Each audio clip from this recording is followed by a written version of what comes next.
Olá a todos, na aula de hoje a gente vai falar sobre gaiola de Faraday, que é uma aplicação importante da eletrostática. Para explicar esse processo eu vou trabalhar em cima de duas situações. A primeira é quando você está falando num telefone, você entra no seu prédio e aí você entra no elevador. O que costuma acontecer quando você entra no elevador? Normalmente a ligação cai, você fica sem sinal, você não consegue enviar mensagens. E a grande questão agora para a gente responder é por que será que você entra no elevador e esse sinal cai? Da mesma maneira, quando você está entrando num túnel, a ligação também cai. Por que será que isso acontece? Bom, imagine então uma torre de transmissão, tá?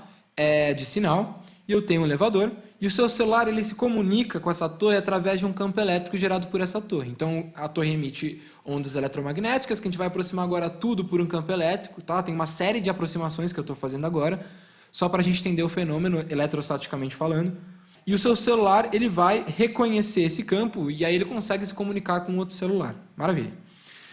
Qual é o problema aqui? O problema aqui é que o elevador ele é feito de um material metálico, o que significa que ele tem elétrons livres em toda a superfície. E o campo elétrico da torre atua em todo o espaço.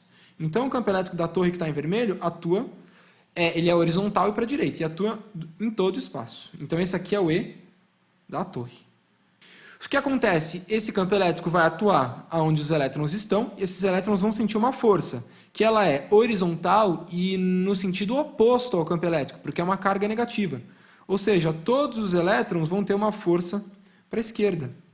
O que vai fazer com que todos os elétrons, não todos, mas a maioria dos elétrons, se acumule na parte esquerda do elevador, o que vai fazer com que na parte direita eu tenha ausência de elétrons, não total, né, mas eu tenha menos elétrons do que prótons. Então eu tenho um sistema aí que eu tenho um campo elétrico da torre atuando para a direita, e eu tenho agora uma polarização desse elevador que foi induzida, o que faz com que eu tenha cargas negativas do lado esquerdo e cargas positivas do lado direito, mais cargas positivas do lado direito. Isso aí se assemelha a um capacitor. E aí eu percebo que nesse condutor, que é o elevador, eu vou ter um campo elétrico que é induzido no sentido oposto. Então esse aqui é o E induzido pelo elevador, dentro do elevador. E aí o que acontece? Se ele for um condutor perfeito, esses dois campos elétricos acabam se cancelando. E aí o que a gente chega no final? Que o campo elétrico dentro de condutores é nulo. Então, por que dentro do elevador o seu sinal não funciona? Porque o campo elétrico dentro do elevador é nulo. Por quê? Porque o campo elétrico da torre induz essa polarização gera um campo elétrico dentro do elevador que vai cancelar o campo elétrico da torre, isso se for realmente um condutor perfeito. Esse fenômeno a gente chama de blindagem eletrostática. Tá? Então, você está blindando eletrostaticamente o interior do nosso elevador, que vai ter aqui, então, no final, um campo zero. Tudo bem? A partir disso que a gente falou agora, imagina uma segunda situação. Você está na praia, de férias, tá? E começa a chover, ou seja, o tempo fecha e começa a garoar, depois começa a chover, e aí você tem que sair da água, porque a água você já sabe que não é um lugar adequado para você estar. Aonde será que é um lugar bom para você estar? Será que é deitado na areia? Será que é embaixo de um coqueiro? Será que é dentro do seu carro? Então você veio de carro. Será que estar dentro de um carro, que é uma superfície metálica, é um lugar seguro?